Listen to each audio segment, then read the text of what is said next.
Hello, everyone. How is everyone doing tonight? That, I know in this class I keep saying there's no right answer in poetry, but that was the right answer. I am super excited for this reading tonight. I've been looking forward to it all semester. So thank you. If you're in the class, I'm glad to see you here. It's required for you to be here, but if you're just joining us and are coming to support these readers and hear their words, thanks so much.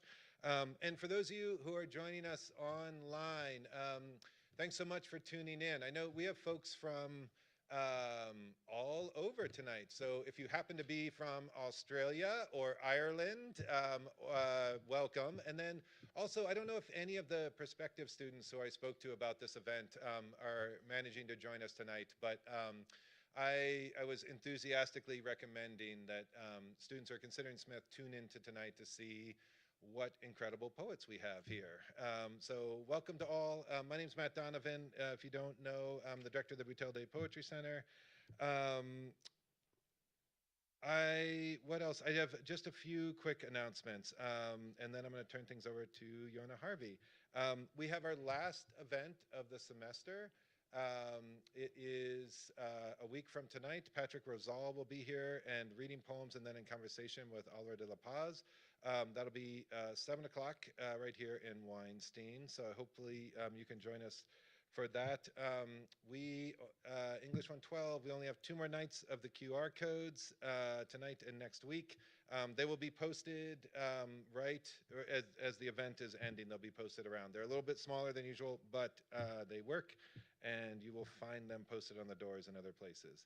And then thank you all to the poets who are reading tonight. I could really use your words and work, and like I said, I've been looking forward to this all semester long. It is really wonderful to be able to carve out space in the class to hear the work that I know you've been working on not only all semester long, but in some cases, for several years here at Smith. So I'm really looking forward to all the work. And then I'm going to turn things over to Yona Harvey, my amazing colleague here at Smith. I do feel a little bit envy, I have to say, for all of you who got to take a workshop led by Yona Harvey.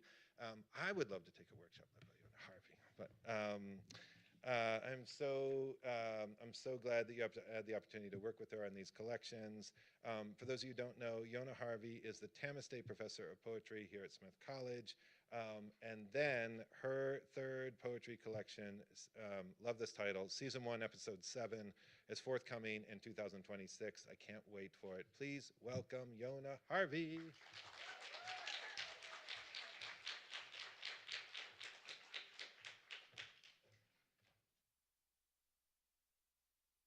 Thank you, Matt Donovan. Inside joke, I called you Matt Damon earlier today in class. Hey, good evening. Super big welcome to friends and family for tonight's readers in the physical space, and friends and family, of course, joining us online. I know it means a great deal to the poets that you are here. Before we get started, I want to introduce the Poetry Capstone cohorts of 2025 and recognize the work they've done revising the writing for their chapbooks, including, of course, the content of the poems, the arrangement, the overall and still ongoing page layouts, art, and design. It's not easy to collect the poems you've written and then choose the ones that have the most meaning and then lay that work bare for others to read in a published work. Consider too when that meaning manifests in multiple ways. It can be sentimental, experimental, familial, artistic and creative, of course, or simply working through a new idea or poetic discovery. The making of each poem, whether heartbreaking or joyful, involves some risk.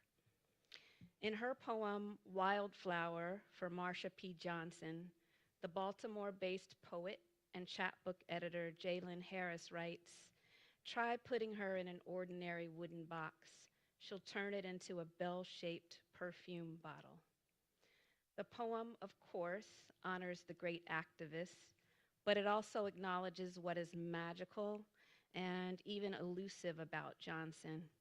By pulling apart and drawing together the words wild and flower, Harris allows us to hear and see those words a little bit more expansively. It's that effort, the subtle action of it, to know a person, to know a poem, to care just a teeny bit more than when you first encountered them.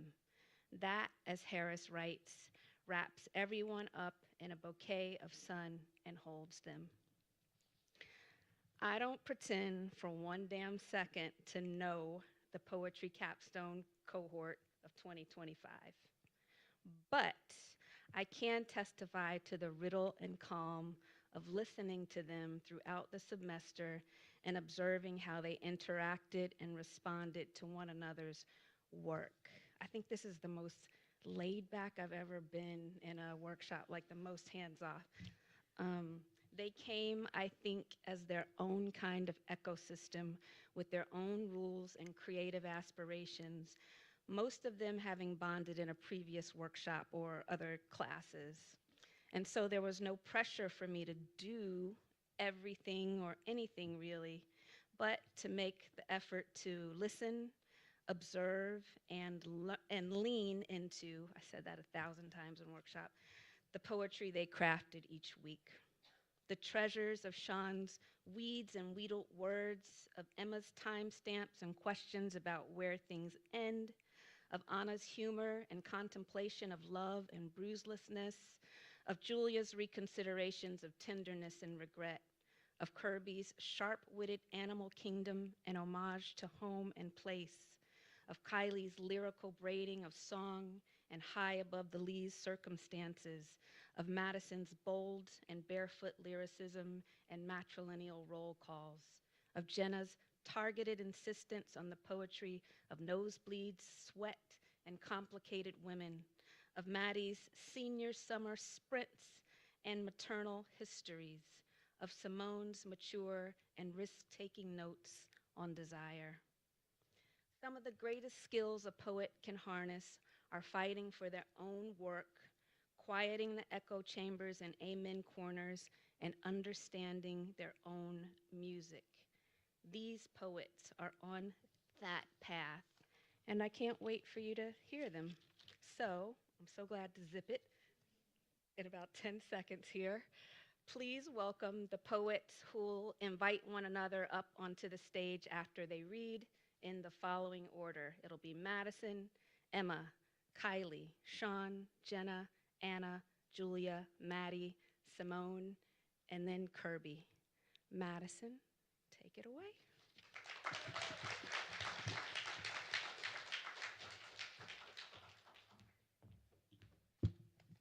Okay, the last time I was on this stage, I was giving a presentation on architecture and I had mono. So hopefully this will go a little bit better than that. No mono this time, I don't think, anyways. So I'm Madison, as you've heard. I'm from Clemson, South Carolina, and my chapbook is a little bit about that. It's about being from a trailer park in the South and having a bit of a complicated relationship with mothering figures. So this first poem I'm going to read for you is called Escape Prayer. Nana, say a girl without a mother, like a girl without a soul, and you wonder what that might mean for you. Your little girl body, your little girl mind, what that might mean for your little girl future. What can no soul do to a girl? You pinch wild strawberries from the vine just like the rest of them. You walk barefoot in the summer, hot ground skin on red gravel dirt stigmat like the rest of them. Bailey, say you like the rest of them. Katie, say you like the rest of them. Aunt Jerry, hold you tight at night, tell you stories about your mama under the whir of the fan curtains closed dark, say you like the rest of them. Mama, what a soul. You hold your palm over your heart, pray to God. What's it like? What it like to have a soul? You get on your knees, pray to God, pray to God. Daddy, what it like to have a soul? I want to be good. Mama, come back so I can be good. You press your knees into the river, shield your eyes, desperate like the rest of them. You look at the sky, count the stars, wait for your way out like the rest of them. Look at yourself. Watch the way you look at them, holding your heart, holding yourself, like the sky's coming down, like the river's running backwards, like you can stop that beating in your chest. There's your soul. You like the rest of them.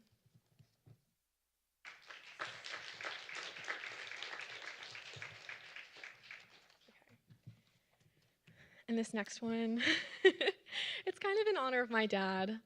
He talks a lot, and I love him. So this is called Daddy Says. Daddy has been smoking rabbit weed. Daddy tells us he was 14. Daddy says maybe 12. Daddy was with his best cousin, Micah.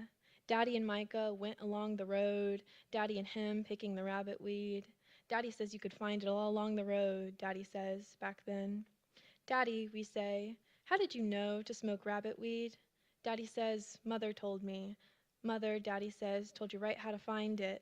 Mother, Daddy says, knew just about everything. Daddy says the rabbit weed looks just like flowers. Daddy says it'll get you right drunk, just like tobacco, Daddy says. Just like the tobacco all the men chew, Daddy says, splat. Back then, he and Micah too, Daddy says, chewed it up and spat it out in big globs. Daddy tells us they were chewing tobacco that day, Daddy says, cutting off that rabbit weed with their knives, Daddy says, sweating in that hot, hot, hot Carolina sun, Daddy says. Daddy says they packed that rabbit weed up. Daddy and Micah, they packed it up into Bible paper. Daddy says it was one of those little itty-bitty Bibles, Daddy says, the ones the preachers give non-believers. Daddy says they packed it up right into a nice little joint, Daddy says, to go smoke down by the lake. Daddy and Micah hopped right on Micah's old motorcycle, Daddy says, with a little pack of Michelobes and no helmets. Daddy says helmets are for pussies and losers. Daddy says he said that then, not now. Daddy says before 12 he hadn't seen God yet.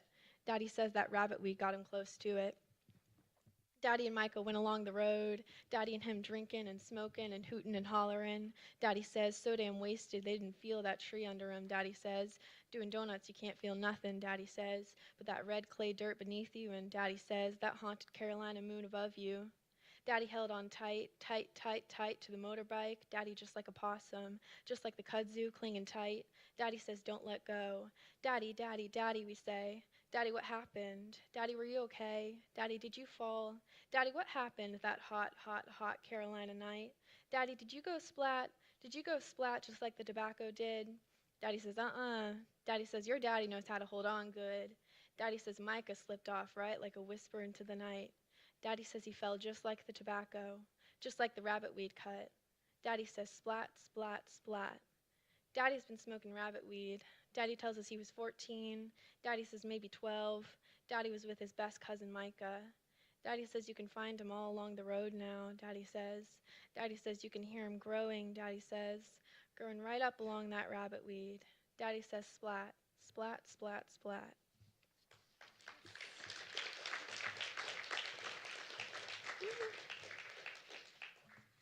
Okay.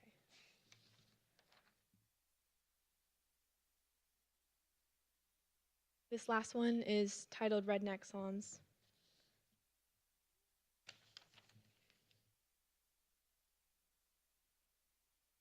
Blessed is the man that walk not in the counsel of. Why do the heathen rage and the people imagine? Lord, how are they increased that trouble me? Hear me when I call, O God of my righteousness. Give ear to my words, O Lord, consider my. O Lord, rebuke me not in thine anger neither. O Lord, my God, in thee I do put my trust, save. O Lord, how excellent is thy name in. I will praise thee, O Lord, with my whole. Why standest thou afar off, O Lord? Why hidest? In the Lord I put my trust. How say ye to my help, Lord, for the godly man ceaseth. How long wilt thou forget me, O Lord? Forever? The fool hath said in his heart, there is no God. Preserve me, O God, for in thee I do put my. Hear the right, O Lord, attend unto my cry. I will love thee, O Lord, my. The Lord hear thee in the day of trouble, thee. My God, why hast thou forsaken me? Why? The Lord is my shepherd, I shall not. Unto thee, O Lord, do I lift up my. Judge me, O Lord, for I have walked in mine. I have waited patiently for the Lord, and he. I said, I will take heed to my ways that I sin not with. Blessed is he that considereth the poor. Judge me, O God, and plead my cause against an un. We have heard with our ears, O God, our fathers. Have mercy upon me, O God, according to thy loving. Save me, O God, and judge me by thy. Give ear to my prayer, O God, and hide not thyself. Be merciful unto me, O God, for man would swallow. Do ye indeed speak righteousness, O congregation? Save me, O God, for the waters are come in unto my. Make haste, O God, to deliver me, make haste. Give the king thy judgments, O God, and thy right. O God, why hast thou cast us off forever? Unto thee, O God, do we give thanks, unto thee. In Judah is God known, his name is great in. I cried unto God with my voice, even unto God with, O God, the heathen are come into thine inheritance. God standeth in the congregation of the mighty. He keep not thou silence, O God, hold not thy peace. O Lord God, to whom vengeance belongeth, O God, O come, let us sing unto the Lord, let us make. O give thanks unto the Lord, call upon his. O give thanks unto the Lord, for he is good. Hold not thy peace, O God of my. The Lord said unto my Lord, sit thou at my. Praise ye the Lord, blessed is the man that. Praise ye the Lord, I will praise thee. Praise ye the Lord, praise ye, O servants of. Blessed are the undefiled in the way. In my distress I cried unto the Lord, and he. I will lift my eyes unto the hills from whence I came. If it had not been the Lord who was on our. Except the Lord build the house, they labor in. Blessed is everyone that feareth the Lord. By the rivers of Babylon there we sat down, yea. O Lord, thou hast searched me and known. Deliver me, O Lord, from the evil man. Preserve. I cried unto the Lord with my voice, with my. Praise ye the Lord, praise thee. Praise ye the Lord, sing unto thee. Praise ye the Lord, for it is good to sing.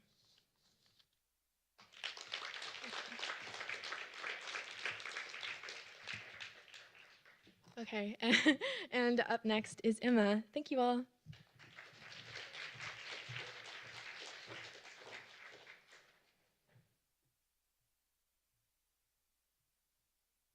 All right. Hi, everyone. I'm Emma. My chapbook is looking at daily routines and how those kind of change in periods of anxiety or depression or grief, and paying attention to the things that are happening around me. So this first poem is a haiboon, and it's about it's about bunnies, and it's called Hi Bunnies. In the evening, in the garden, I watch bunnies graze until it's dark. They stand on their hind legs, reaching towards a slim leaf hanging low from the stem of a pink flower. After they eat, they lick their paws to clean their faces and lay flat against the grass to cool their bellies. The bunnies and I, we can be vulnerable with each other in this way. So I name them. I slip extra letters into well-known names because I want them to feel unique. Heblin, Hubert, Belindy. It's always the same three, and I find them in the same place every sunset, if I can time my dinner just right. I tell my mom about these encounters. The next time we call, she asks after each bunny by name. I worry about them when I'm not there. I've tried to preserve their charm. I've tried to take photos, but they look smudged and small in the dark. They spend their evenings how I wish I spent mine. I disguise all the things I can't do with vague names on my calendar. I leave the garden when the notification, Emma, tend to your nightly affairs, appears. I lay on the floor. I stand. I shower. I lay down again. In the hunched-up dark of my room, stillness persists. I dream. I wake. Let's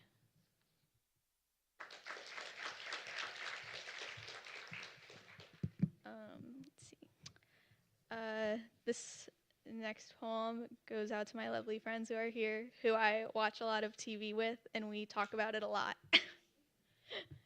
We watch the characters on TV. On TV, the characters watch the men talk, but to us, they watch each other. Across a dark, crowded room, one pair of eyes searches for the other. Across your room, the same characters watch us from a poster high on the wall, crowded by other posters of characters from shows long past. Peeking into the dark, I like to meet the characters' eyes instead of watching the scenes they are not in. The characters are complicated women, seeking control in an environment that sees mothers as weak, as homely. We block fans on the internet who agree with these sentiments. We don't like the show, but we love to talk possibilities. Possibly talking could solve a lot of their problems. The writers write the characters' stage directions instead of dialogue. Look longingly, mimic each other's mannerisms, remember the old times. We think the characters engage in parallel longing.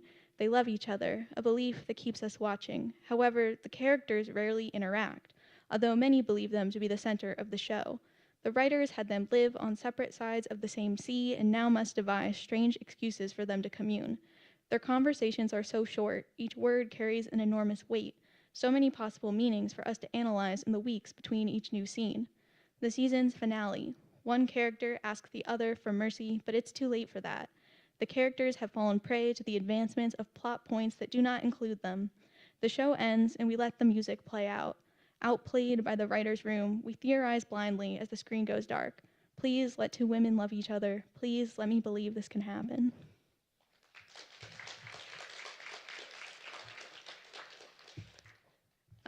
Do we have any fans of Snoopy in the audience? This is a self-portrait with Snoopy in the stars.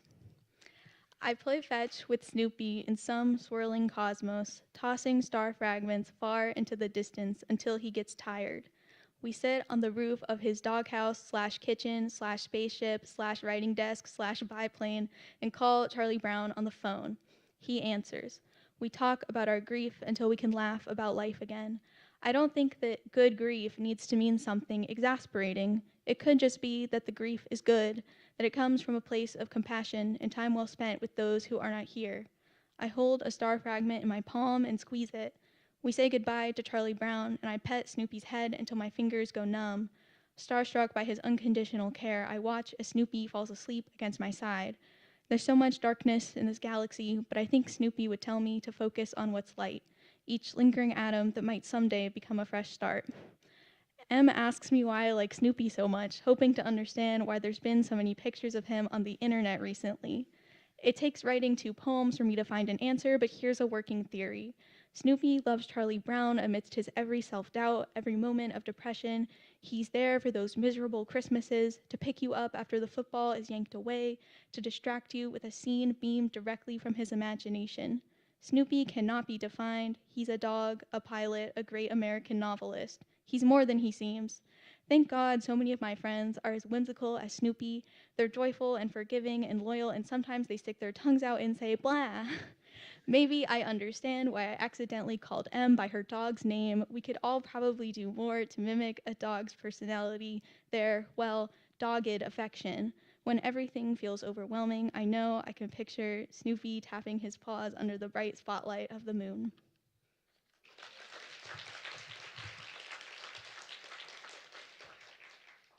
All right, this last one is called Playground Talk. We're sitting on the swings and I'm telling you about my life because I love you. I don't usually share like this and you know that, but I'm explaining it anyway. As I'm telling the story, it starts to sound sad when I say it out loud. It didn't seem that way in my head. I don't usually do this and you know that, but I'm talking and I notice that my life sounds like a waltz when I explain it. Bad apples keep falling in 3/4 time. I fear it didn't seem that way in my head. This version can't be right, so let me start over, let me tell it like a fairy tale. My life sounds like magical curse and meandering quest and slip of poison, 3 bad apples, all of them I'm allergic to. The princess thanks the knight for saving her life, and I realize that it's happening right now. I'm thanking you. Thank you. You fear the danger hasn't passed, that it's still somewhere in my head. You're right, I'm allergic to apples, not nuts, but I still thought they'd kill me. A teacher once told me that a girl at another school died from anaphylactic shock on the playground. I feared dying the same way. It stuck in my head and I didn't eat nuts for 10 years. On the swings, I think about it. I'll explain this to you later, but for now, I keep telling the story. Once at another school, I tried to tell this story to someone else, but couldn't find the words. I'm glad I waited so I could sit on the swings and tell you about my life because I love you. I think about loving you before I say anything. Maybe you hear it in my voice as I'm telling the story. It starts to sound more hopeful because I'm telling it to you.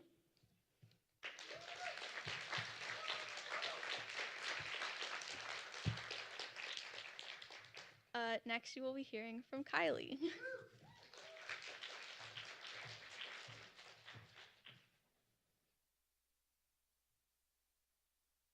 Hi, everyone. Hi. So today I'm going to be reading from my chapbook, Ballad from Between Two Mirrors, and I'm kind of just going to get right into it because I'm a little long-winded. So here we go. Ballad from Between Two Mirrors. I've always wanted to be more than I am. When I got tall, I wanted to be taller, so I climbed onto my mother's sink and opened her mirrored medicine cabinet to see what the tall people kept. I found lotion that said pour liqueur, and I didn't make it to the orange bottles before a light glinting in my periphery sparked with an indigo echo. A live wire, electric, hot blue, wrapped around the glass like the moon's ring that you can only see when you stare too long and get stuck, trying to find her smile or something that reminds you of you or something else that makes you feel just a little more new. I wanted more from the mirrored door, so I bent the hinges back as far as they could go. The door stared at the vanity hanging above the sink. I pressed my cheek against the cool glass to peek, and the red rose sizzled as I stuck my hand between the two, watching the image echo into nothing. I fell, like Alice, through the looking glass. All that I could touch seemed to disappear. I thought that if I could get close enough, I would be able to see through the darkness. I believed that if I fell a little further, I could fill the vacuum. I saw so much potential. Maybe with just a little more light, I could see into the future and watch my hand change and grow. I surrounded myself with more mirrors when I moved away for want of a life of my own. I was too young to really know how I would change or that sometimes some things were really just out of my control, even if I was playing the right character and becoming the perfect mirror. Still, every day I pray and watch myself. She's some kind of prey in this great ballet, carefully revising the body, never fully understanding which parts are perfect until a mirror tells her. I stretch, asking, mirror, mirror, how shall I tend to this garden if there are no roots? It speaks, and I turn every line of my leg into a stem. Every finger blooms to a petal. Yes, yes, dandelion, says mirror. Perfectly golden, perfectly ripe. But no, never one to be told who I am, a clock I become, turning white. When the wind blows, every piece of me flies scattered between sky and sea. Mirrors, mirrors, please more. I keep planting myself here between my body so young, so willing to keep growing, to keep becoming more in spite or maybe because of the world's fires and my own raging tides. My mind feels so much older than this body. Will I ever match? Do I even want that? No, mirrors. I know better now. I live split in a million hopes, and I become so many different things, a ballerina poet slamming piano keys with a current between wind and water. I am current, I am now. I beg as I ricochet between song and touch. I want to feel the hot possibilities of the mirror's ever-eating eyes consuming me. It's the only way I know how to live. Thank you.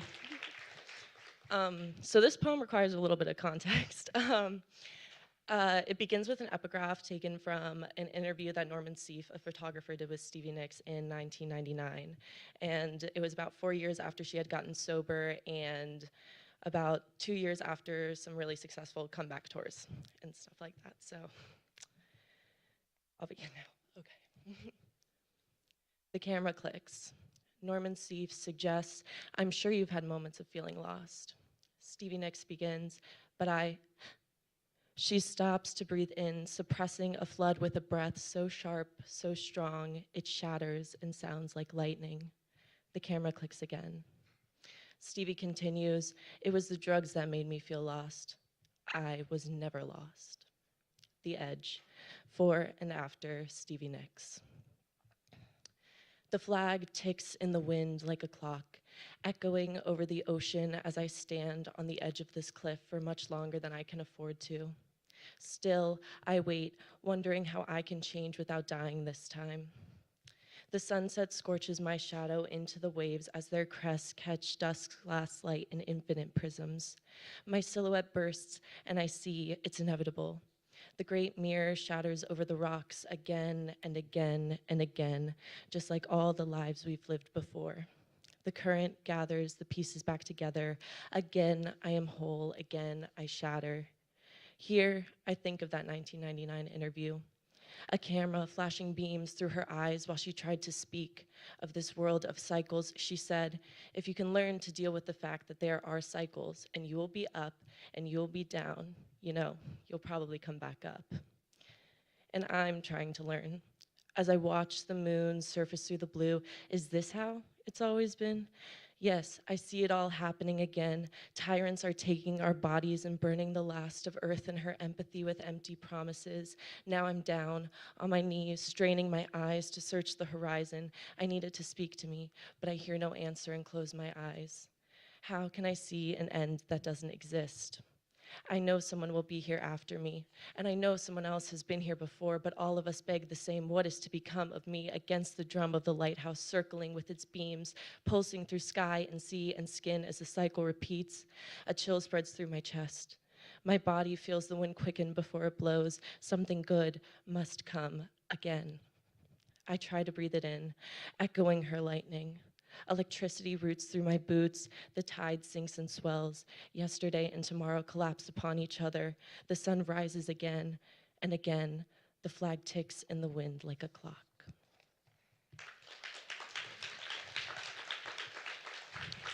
Thank you. All right, this is the last one. No context needed.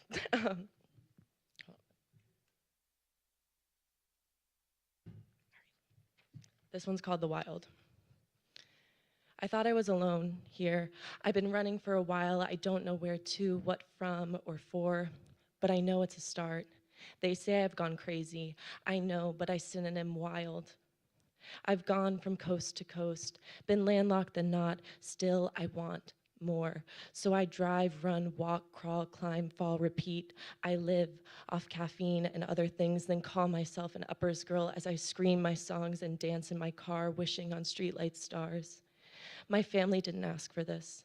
I think they needed me weaker, and for a time, I was perfect. A damsel, a do-girl repeating.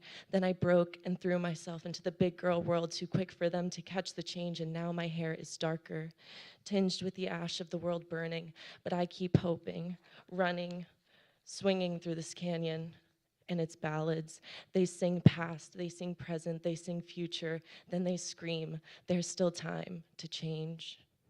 I don't want to give up this time. So I kneel in the cold dirt and scream another prayer for another stairway to heaven, because nothing is perfect and heaven is no different. I thought I was. Alone here, it's a little cooler at night. I rest in a bed of the wild. Roses, thorns prick, but I'd rather feel them than not. I watch my blood river through the dirt like the silver line that flows through the sky, the kind of stars I could live and die for. I've found more friends in the wild, flowers. We've all been here before, even you. Yes, you, they whisper. I smell the lilies wilt before they do. The canyon fills with something ancient, and a sweet kind of dust settles as dawn arrives. Before I wilt too, I uproot my knees from the ground and promise to perennial my way back. But for now, I'll keep blowing seeds to the wind and running with the wild.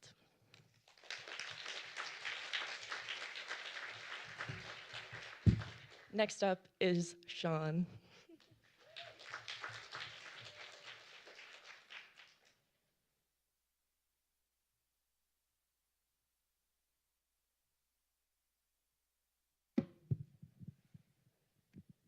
Hi, everybody. Thank you for coming out tonight. As some of you know, this is my first ever poetry reading, and I'm really grateful to be sharing it with you all. My chapbook is called Stabbed in the Woods, and I'm going to start with a series of poems that appear throughout my collection. Each one focuses on a specific plant and explores my connection to grief. I'll preface each poem with a short dictionary entry that gives context about the plant itself and my personal memories to each of them. Ponderosa pine. Noun, a large pine tree species that is native to the mountainous regions of North America and was previously considered to be the world's tallest pine tree. Example, I've only skinned one creature in my life. It was a ginormous beast, at least 18 meters tall, limbs covered in sharp needles. My mom showed me how to peel its hide with my bare hands, careful not to go too deep or hit a sappy vein.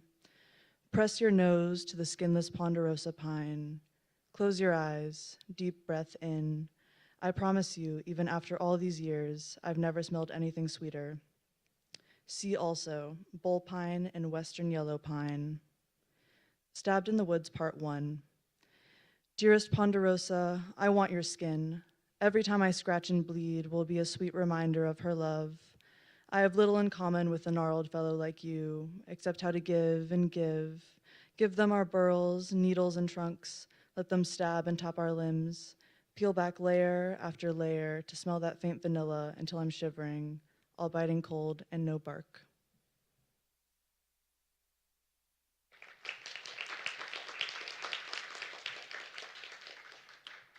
Redwood Fairy Circle. Noun. A circular formation of redwoods that sometimes occurs when a redwood tree dies and saplings grow from its roots, encircling its body in an act of grief and love. Example. The first corpse I saw was scorched beyond recognition, sliced in two by a lightning bolt, or so my mom said. But it was not alone. The charred remains were surrounded by 5 towering trees, so tall they blocked the sun, so tall they couldn't help but rest their limbs on top of one another. There is no explanation for why redwood fairy circles exist. That is, unless you know what it feels like to love in the aftermath of loss. See also redwood fairy rings and redwood family circles. Stabbed in the Woods, Part 2. Dearest redwood, thank you for your solace, but I will never take anything from you. Don't offer me your rings. I don't have enough hands to hold them. Don't offer me your limbs. Try as I might, my own arms aren't long enough to embrace you. All I want is to sit with you. Tell me stories of your old growth kingdom and how your family came to be, standing fast in the wake of a life. Tell me your secrets. How did you continue to grow while so many fell around you? What does it take to be a part of your circle? Am I enough? Listen, I can learn to live off sunlight and breathe through my skin. I can plant my feet in the dirt and tape leaves to my arms. I can do almost anything. I just can't walk these woods alone anymore. Let me be one of you. Let me join hands with your fairy circle and pet the lichen on your brother's arms. I can hear them whispering. Look to me, they say. Look to us. We encircle loss, we grow from it. But I'm so sick of these growing pains. All I want is to plant my body in the dirt next to you and hold my breath until I'm more leaf than lung.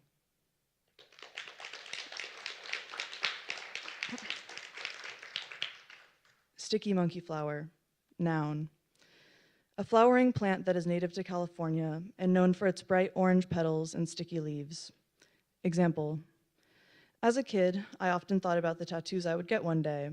It might have been because of my older brother's tattoos, or maybe this obsession was because of my mom, when she showed me how to pull the leaves off of sticky monkey flower plants and stick them to my skin, nature's temporary tattoo. See also orange bush monkey flower. Stabbed in the Woods, Part 3. I got my first tattoo in the woods, eyes closed. It didn't sting, it stuck. You inked my palms with the leathery resin of sticky monkey flowers, impressing each leaf upon me. I can still trace the lines their leafy veins made on top of my own. They've faded since, like people told me they would, but some days I can still feel their pulsing. Those days make me want to scratch and uproot your weed-like impression from my carpal bones. Grief means never letting go of your hand.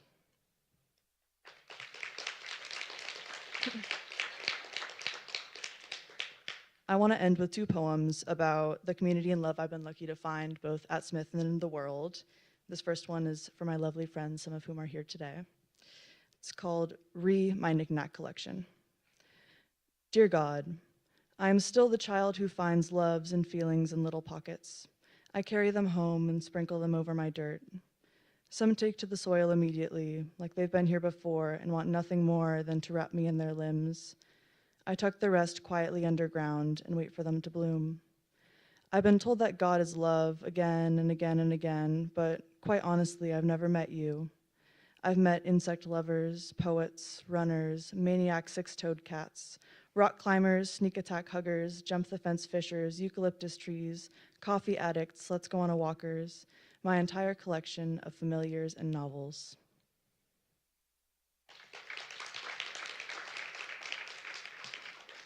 And lastly, I want to end with a poem dedicated to the person who, despite claiming not to know anything about poetry, is one of the people that is most critical to bringing my chapbook to life. This is called You Never Write About Me. Maybe you fell in love with the wrong poet. My words aren't meant for sonnets and odes. Shall I compare thee to a frivolous brazen goose, an ode to the stare that makes it hard to breathe? No, my words are meant to draw lines around pain, so I know what to poke and prod underneath my skin, not you, on my chest, in my hair, beneath my fingertips. You lie on the mountainous ridges of my brain, soaking in the shooting synaptic stars and playing with the seedlings. Have you noticed my dirt is riddled with weeds and wheedled words? No, I don't care, she says. So drape your body over my hills, bury your toes in the earth, and let yourself grow. I can feel them taking root now, my love, branching out beneath the surface, reaching for me. I want to hold your hand, so find it. Peel my fingers away from this earthen bed, one by one, until my limbs are just my limbs, my mouth is just a mouth, and I just am. Thank you. Next, it is my pleasure to introduce Jenna.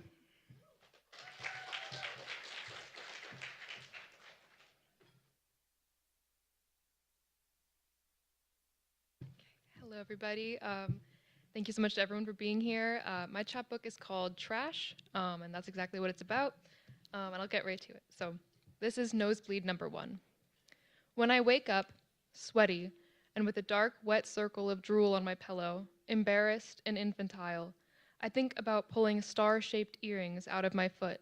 The morning I woke up in dancing monkey pajamas, drool on my pillow, embarrassed and infantile, with my pajama top sopping in warm, fresh blood. The morning I woke up in dancing monkey pajamas, thinking I woke up from a massacre, alive. With my pajama top sopping in warm, fresh blood, I got impaled by floor stars while looking for more bodies, thinking I woke up from a massacre, alive, limping, red, only to find my mom alive, agape.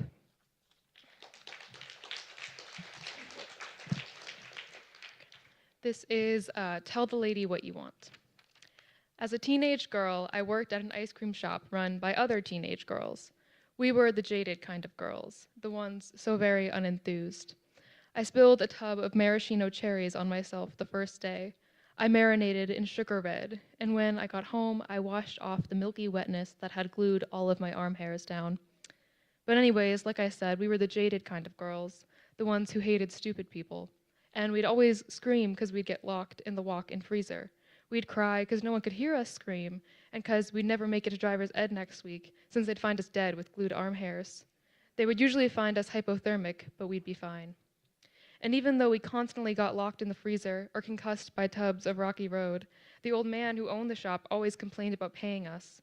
When I worked the opening shift, I would take the plastic bin of curdled screw-ups out first, fast, because the wrong chocolate sundae would rot overnight and it all just smelled like death. The place only hired teenage girls, and that old guy always complained about paying us. And one time, a man waited up in the long summer line just to masturbate in front of me at the window where my head poked out to take orders. He had a rotted, death-smelling face. I went home that day and scrubbed my arms clean, slept, and woke up on time for the opening shift.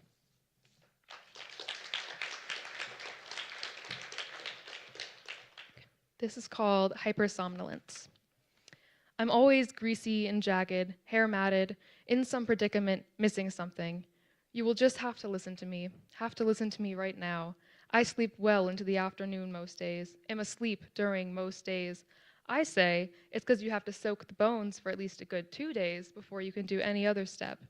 You're so smart, she's always said to me, but I go through life capuletly, asleep at the first unpleasant list.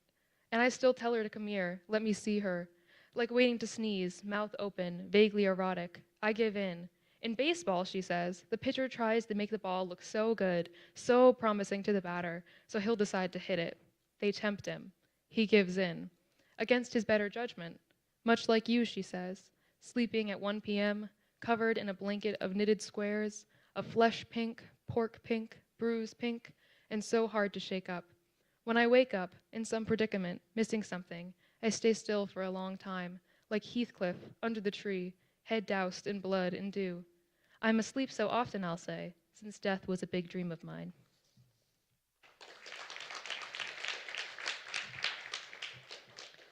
This next one's called Oranda Orange, and Oranda is a type of fish, and I'm realizing that last time I read this out loud, I brought a picture of it, and I really wish I brought a picture of it because it just really adds. It's essentially this goldfish that you may have seen before and has a really enormous brain, and it's like spilling out of its body. Look it up later. Oranda Orange. I tweezed out stringy white pithy pith with my cut fingernails, which she persuaded me to cut by coming into my dream last night and telling me, cut your nails now, they're raw, with no leverage at all, and a hangnail that goes on and on. If I pulled it, it would unravel all my skin like a sweater unstitching. But there goes my finger underneath that clear, hymen kind of skin, you know it. I pull it off slow so it tugs at the naked parts that shine like wet insides you're not supposed to see. They begin to separate into a teardrop shape, or maybe like the small spurting red of a nicked leg. I unravel the Mandarin eighth's clear skin completely, and I hold its naked body in my palm, and then I eat it. It tastes so much better bare. That is when I remember those goldfish at the Petco, and their big brains, and how I never know what happened to those guys. Why their brains ooze and bubble and push their heads open, like their body rejects their self. Why do their bodies reject themselves? Because then the fatness of their brain corrupts them and it takes them down, down, they get dragged down, and down they scrape the aquarium gravel, or a poorly placed crab snips their brain right open like a botched lobotomy, kind of exactly like what you did to me that day when all was anew, and out bursts brain, juice, water, fish, liquid spills into the open, and then it's in my mouth, it's them in my mouth, and I'm a monster eating beautiful big fish brains. And then I have to sit with my mandarin slices and my skin and the pith in my head and the fish and the pain in my heart.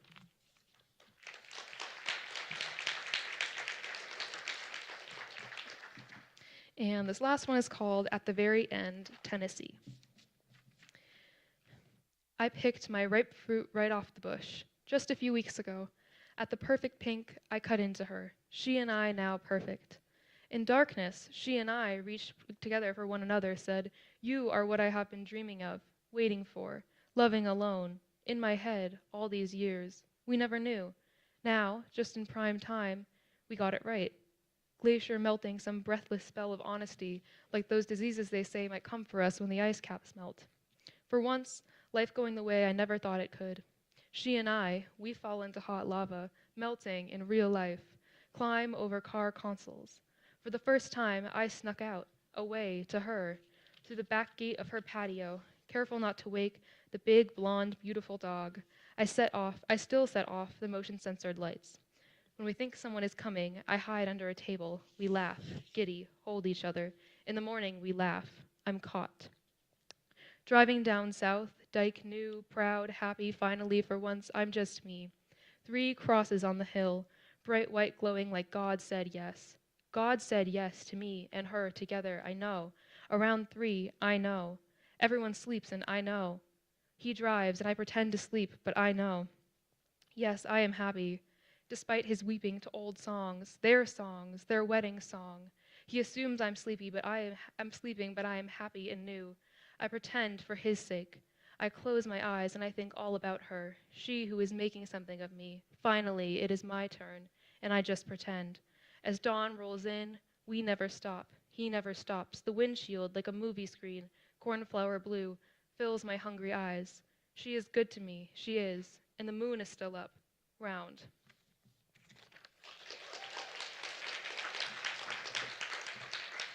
Thank you so much, and it is my pleasure to introduce Anna, so everyone give it up for Anna.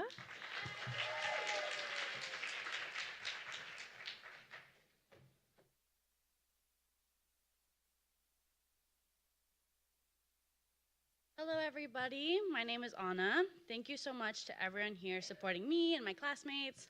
Your support means so much to me. My chapbook is for now titled Anchored in Love, Portraits of Hope and Resilience.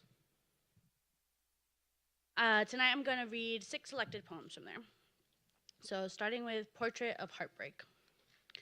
I've never been one to run from her. Heartbreak, I mean. I'll look into her red, reflective eyes, put my nose against the vertical index of skin that separates her jaws from her teary eyelashes, and whimper a hello. But every time you and I speak, I see her. Each time I think about your pain or sit in the truth of unrequited love, I know tomorrow I will be looking at her once more, as I will until the meds start working again. They're called vitals, not optionals, after all. The red glow of the exit sign stammers for no one. Let me not stammer when I tell you I'm sticking around this time.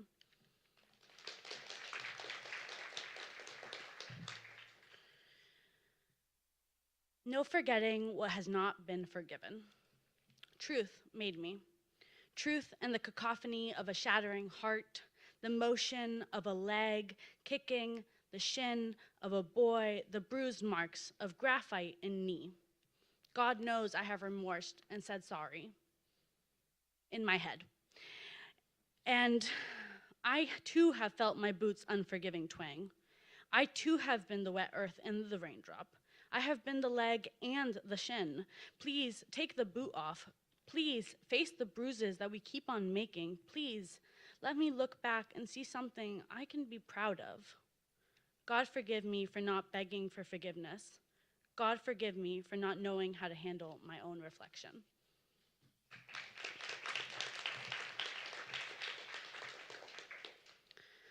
To my park, where we said goodbye. O arbiter of the superior, O omnipotent trees, O vegetal higher powers, O park of my dreams, grace my presence with yours. When summer tumbles through the city, I lovingly show your wooden benches to my friends. I show them the wonder of your green canopy, the sunflowers you grow with the buildings as backdrop. In a certain light, he and I are stuck within you. In a certain light, we are not there anymore. I have laid beneath you, wishing to live in your tiny urban oasis. I always thought I loved you for him. I did not know love did not always mean staying. I have prayed for people to stay despite doubts. Each eyelash wasted on love's already gone. Maybe I should have wished on the gentle blades of your grass for this future. You have seen me through it all, my park.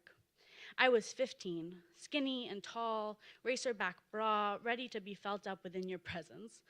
At 18, I was halfway to tomorrow, sobbing for yesterday. 21 now, well, 22. Myself once more, ready to love you as I finally do myself. If trees can speak to each other, then I speak to you in public.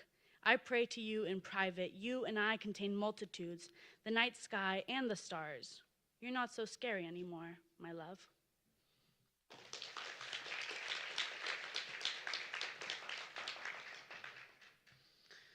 This one's for you, Mom.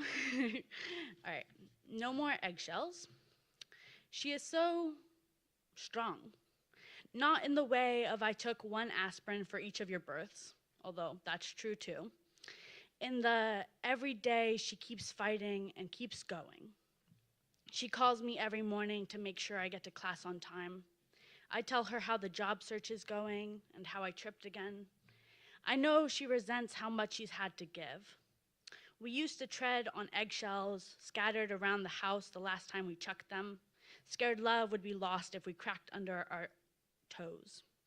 I used to scare, annoy, ask her, would you still love me if I didn't vote, if I got pregnant, if I became a drug dealer, if I was a scared kid? Figuring out how wide my mother's love could stretch.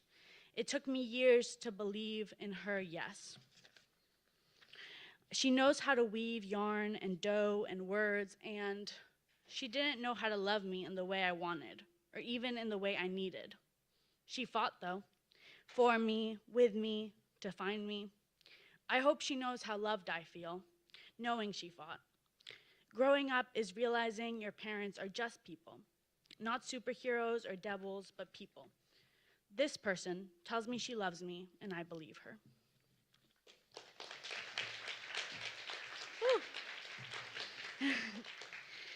Okay, two more. Papi's answers. When I was young, I asked a million questions, like any other child. But unlike most, I had my papi. My papi answered like the professor he is. He answered like I had stabbed a hole in a jug and he was the water streaming out. His answers were as long as my hair was, practically past my knees. They snaked into history and contexts full of facts and connections, and I hated them. I hated them so much I would tease him. I would complain to my mom. I stopped asking him altogether. But now it's all different. Now I study history and context, facts and connections, still rarely ask him much, have other professors challenging me to think and connect, have less curiosity and, let's be honest, time. But now I see how beautiful it was. Now I've learned. This is how he cared. This is how he connected. And I love him all the more for it. It almost makes me cry thinking he answered like I was one of his students, because that is what he loves. My papi is nothing if not a hard worker. My papi with his big ears and always picture-perfect smile. My papi with his long answers, full of knowledge and full of love.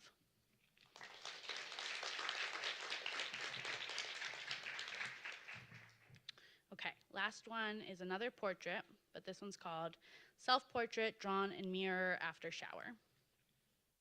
My face is centered in the hazy mirror of those I come from.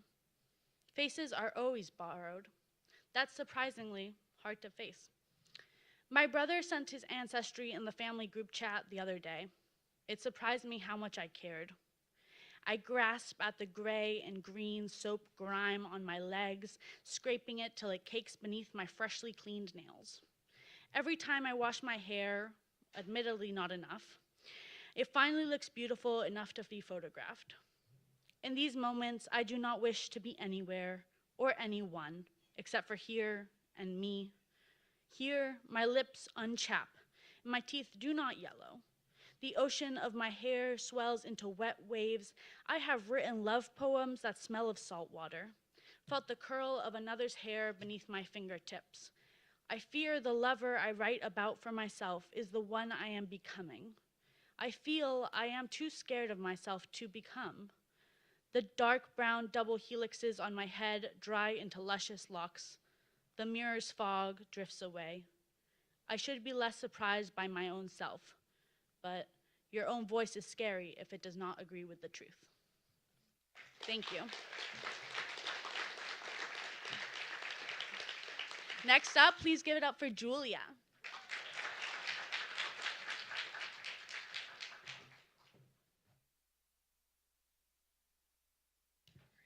My chapbook is called August Elegies, and I'm going to start with the titular poem. So this is August Elegies. Early August is something like a morning, awake in the wake of summer, when her humidity slips its way between our palms. Down the flesh of my fingers, we slip apart. I sat, submerging myself in the thick of the grass, and allowed the ground to adjust to me. How rare of her skin to accommodate mine. The dogs are dirty from the mess of the yard. They tear through the grass, and dirt stains like blood around their paws, like blood under my fingernails, and all at once life feels so precious, so suddenly delicate, so quickly over. The wind, her whisper in my ear, a taunting refrain of the words I heard that morning at breakfast. He doesn't feel the same way you do.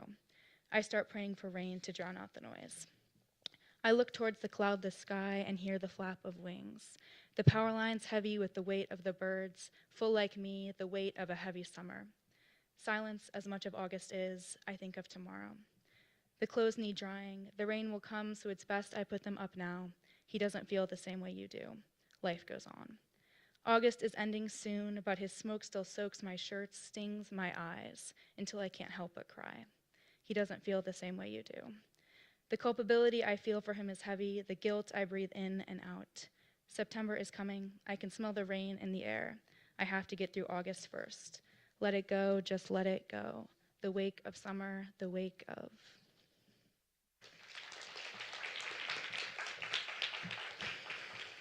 This next one is called Insomnia in Summer. By afternoon, the room is light around the edges. Seeping through my curtains like a Polaroid developing, I open my eyes, but I do not see. After sleeping, my body is wrapped tightly around itself, and I feel the beat of my heart in my toes. So I cover them with my hands and hold on tightly. I don't know where I end and where I begin. The car smells like smoke by the time I find myself behind the wheel, so I sit in the rain with the doors open and wash it all away. The evening heat settles around me quickly, and Mother Nature has her hand over my mouth. Smother me silently, and I promise I won't slip away. My body is sticky with tears, cascading the rivers of my face. They drown me so gently, it sounds like they are saying, I'm sorry. I reach blindly for the keys, and the cold of the rain washes away my tears, and soon I am floating again. By morning, I can't see my hand in front of my face, so I slap myself awake, and thank God I'm still breathing.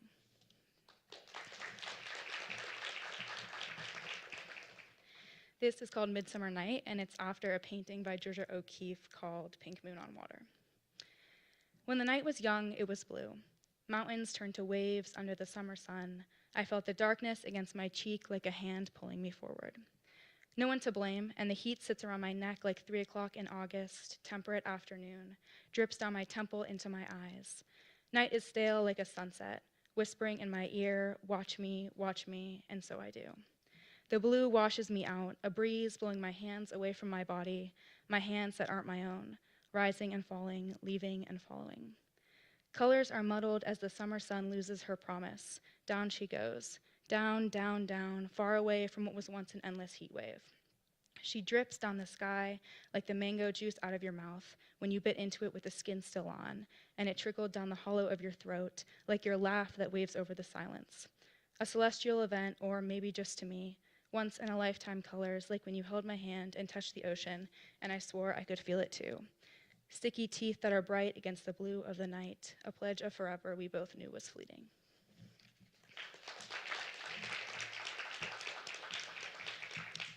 This last one is called The Blood in My Mouth, and it's inspired by Little Beast by Richard Seiken. Sometimes language is the criminal. Sometimes driving too fast down the highway with a bottle of something isn't the real crime, even though they'll tell you it is. Sometimes the real crime is the emptiness in the home, and it's not a jail, it's a halfway house, and sometimes language is the finger guns you make in the mirror, my fingers trembling, can't pull the trigger. Sometimes then it gets hazier, and the bartender shakes his head at me when I know I shouldn't be here, but I'm holding your hand, so it should be okay. When the door sticks on the way out, and your hand loses mine, and the sticking has nothing to do with the door and everything to do with the exit plan. The plan I made at 15 when I finally knew that the way I love you is to learn the tenderness of regret. Push it purple like a bruise until it bleeds, until each day I'm down on my knees, eyes shut, praying I was in a pew at church closer to God so he could hear me better, until the white of your teeth become yellow with smoke and genetics becomes nothing more than an excuse, until I'm forced to break my own heart, my own skin that I cannot control, which is the truth I never mentioned to you. Did you know that? The metallic on my tongue from the massacre of my own teeth is easier than the feeling I get in my chest when I see you drowning at the bottom of the pool, helpless in your own surrender. I don't always say what I'm thinking, even though you think I do. Even when I listen to that song, even when I remember it's the song you listened to after I was born, when my skin was still perfect, when you had never yet said no to me, the perfect baby. Before, when I cried and it was real. Before, when language was nothing more than what was said over breakfast that morning, and my fingers never shook more than my voice. Sometimes I'm grateful for the blood in my mouth because at least it is mine.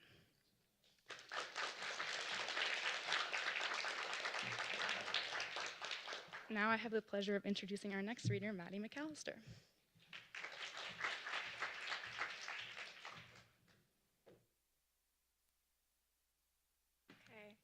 Hi, my chapbook is called A Romantic Love Song, and this first poem is called Valentine's Day. I think really hard about ending the whole thing, and then you bring flowers to my door.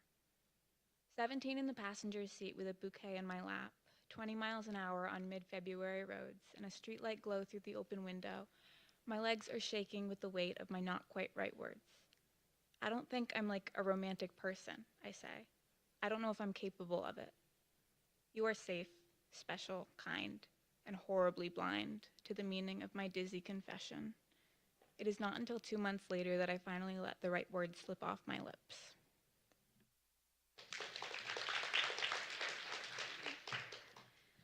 This is called Prom Night on the Flat. White tulle and silk and sleek blue satin, gold thread and messy girlhood and embroidery floss caterpillars on the sides of your sneakers, a tiara that my mother wore for her wedding and I will not wear for mine, and the thing they don't tell you about senior prom is that it kinda sucks. A loveless girl or maybe two in the back seat, glowing and loving and golden and real. There are pretentious emo love songs coming from your phone speakers and dirt speck constellations on the sunroof if we blur our eyes, and 4 days short of 18, incandescent in the glow of the elementary school parking lot.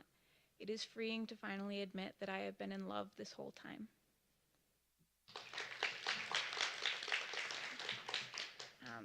This is a poem about, well, I'm not from Concord, Massachusetts, but I'm from the town right next to Concord, Massachusetts, which is very famous for having a bunch of authors come from there. And I used to work there, and at the Dunkin' Donuts where I would go after work, they had these like painted murals of famous authors and like literary characters from Concord like enjoying Dunkin' Donuts at like a picnic. And so there was this this poem is about Little Women, and it's called Ode to Joe.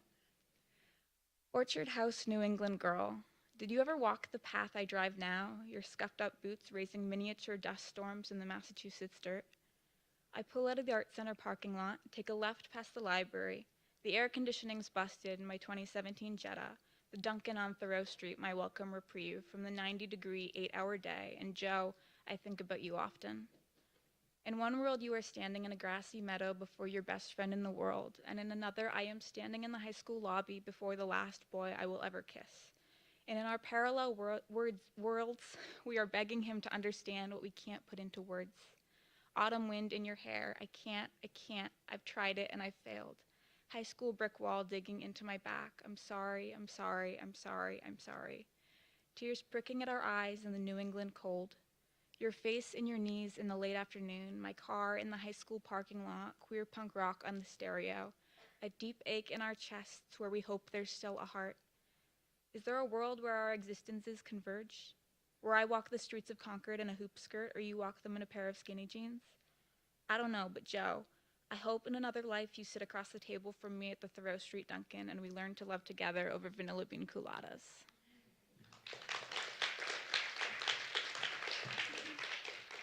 This last poem is called Kindling.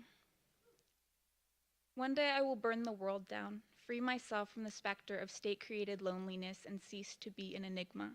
Fire in my eyes and static in my hair, I will melt down great-great-grandma's wedding ring and turn it into poetry. I will make snow angels from the ashes of the world I burned down, stain my skin with the soot of rebirth and feel the future at my fingertips. I will fill the earth's oceans with a love I understand and build myself a home on the edge, and perhaps the ocean's other lovers will meet me there, and they will say, wow, are you the girl who burned down the world? I've been wanting to watch it all go up in smoke for a while now, and I will look into their eyes and see a fragment of a love song hidden in the ring of each of their beautiful irises, and I will tell them, yes, that was me, and there's a whole lot of space right here for you to have a house of your own. And we will all help each other build our charming little homes, and our skin will be a patchwork of pastel paint, and we will whittle lava rocks into rough volcanic shingles. And if we burn our palms on our sun-baked roofs, it is only so someone we love can take our hands in theirs, wrap up our wounds, and kiss them better. We will watch the sunset over the sparkling sea and spend the night stargazing from our rooftop observatories, and a network of clotheslines will connect our cluster of cottages, and we will never have to look too far for someone to watch the ocean with.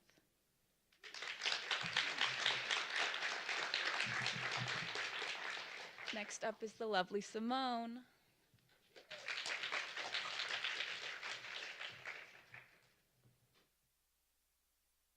Hi. My allergies are really bad, so I'm going to apologize for that. My poems are in my chapbook. It's about desire. It's called Tempt. I've been writing a lot about that and what it means to want things and where it comes from and what we do with it. So this first piece is called Demolish. I used to fear the marshes, getting sucked under, losing breath in an instant. Told all my friends about the TV episode Dad showed me, where 2 dead girls are found hidden in the wetlands 2 days after their murder. Flashlights shone on 2 sets of mud-choked mouths. I used to pray I'd become the strongest girl in the world. After dinner, I'd piled bathtub bubbles on my undeveloped chest to give myself bigger breasts. I used to pray the August heat would subside by nightfall so I could keep all my clothes on, but it was summer on the top floor. It took 2 days for my bottom left canine to fall out. Tied it to the door, then let it slam. One day, I fell down the stairs and stood up a woman. Discovered that sometimes when you try to rewrite a gasp, it might sound like a moan, and I was always gasping. Not on the inside of my mouth, as if it were a chew toy, as if I were teething. Turned over in bed and rattled my hand, feeling around for the best part of the duvet to press my panic into. Afraid of the dark, afraid of closing my eyes. Dad taught me how to drive in August. I was 16 and hungry for so much speed. Took a turn going 50 when it really should have been 25. As we careened down the hill, I predicted a quick death and fire everywhere, even though I was in control. I was in control.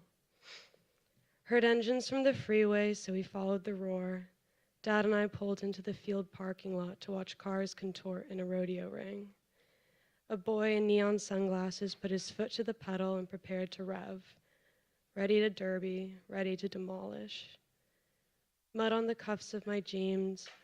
My eyes were struck open by crash sounds, by accelerated voices screaming on the speaker system, 47 is out, bring in the tow truck.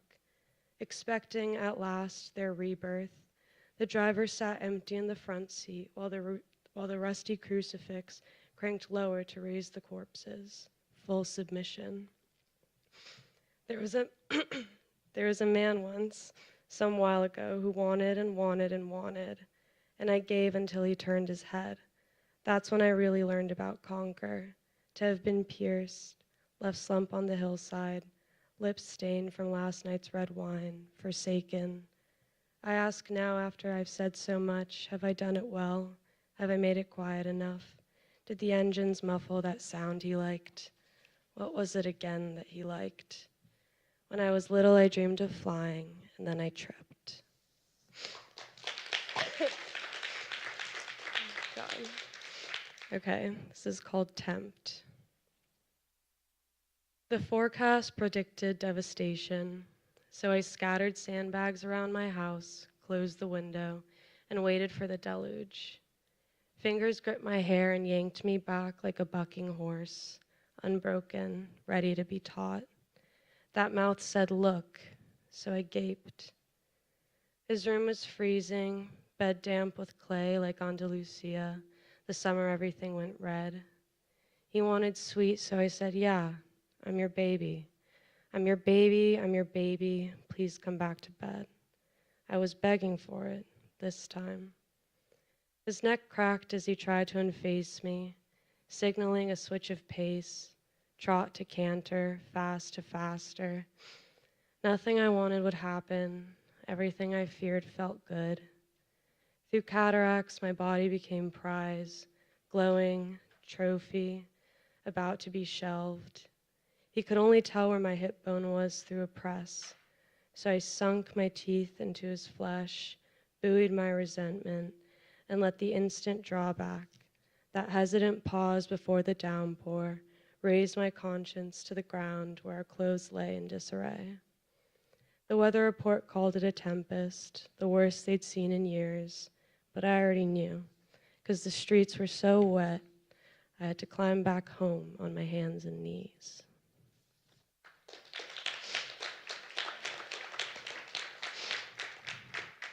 Okay, and this last one is called Lie, Lie Down.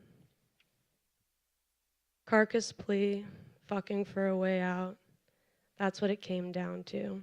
Some strange release, a momentary deliverance until morning.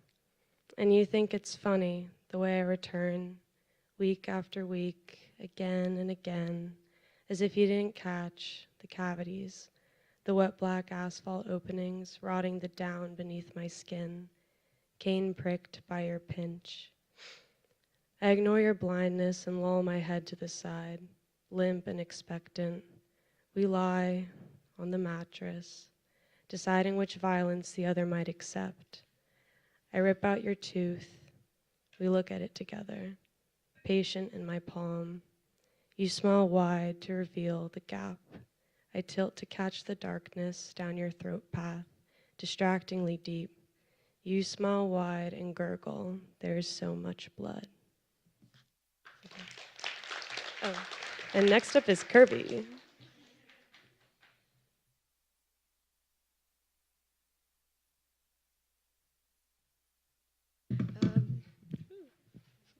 Hi everyone, I'll be closing us out tonight.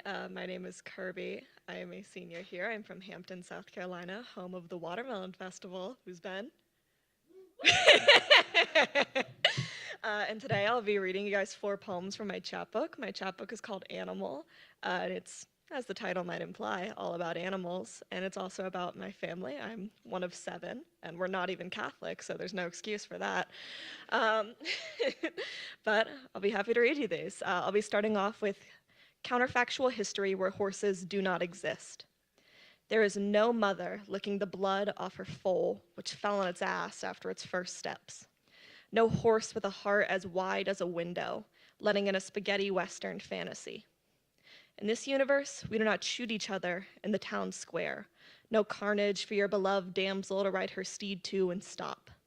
No homestead kiss on the cheek, cattle raised farm to table.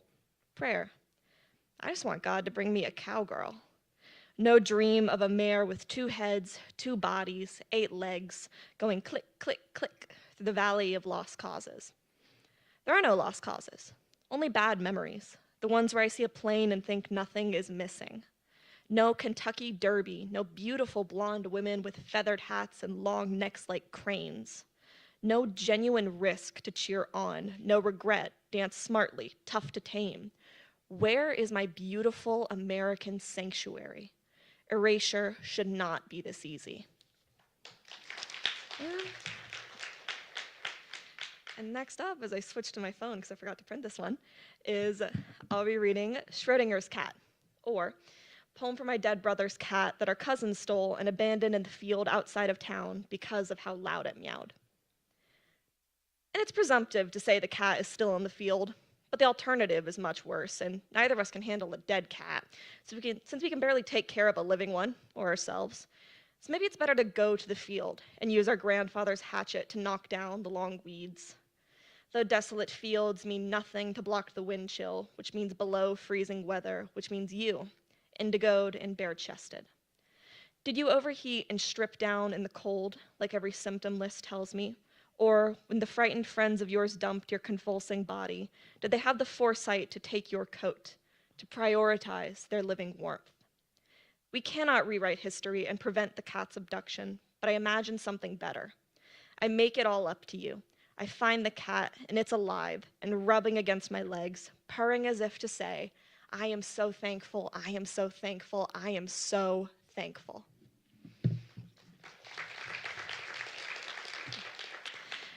This next poem is called Advice for the Deer. My father lied every time my mother cooked beef and told me it was venison, fresh from Long's deer processing. He used words like gristle and shank to make me scream. The plant was on his drive to work. He said he could smell it for a mile and the stench stuck to his leather seats. I knew other daughters who went hunting with their fathers and posted photos of their first kill, the deer blood smeared across their adolescent faces like foundation. My father and I were never like that. He lined up Pepsi cans on the hill and I shot them down again and again. He said once he died, his gun collection was mine. I said, don't bother. I see 2 photos of a deer still standing with a healed gunshot wound right through its abdomen. I make out a tree trunk clear through its guts. Deer, apparently, are sturdy creatures.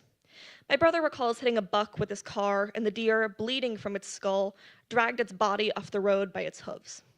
I'll confess, just once, I've never felt that reflex to live. The murky blood trail up the hill, wading through the mud, scars protruding just enough for a lover to graze over in the dark and still.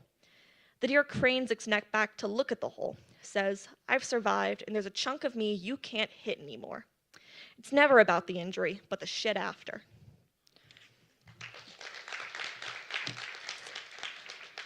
And my last poem is maybe a nice note to end on for you all.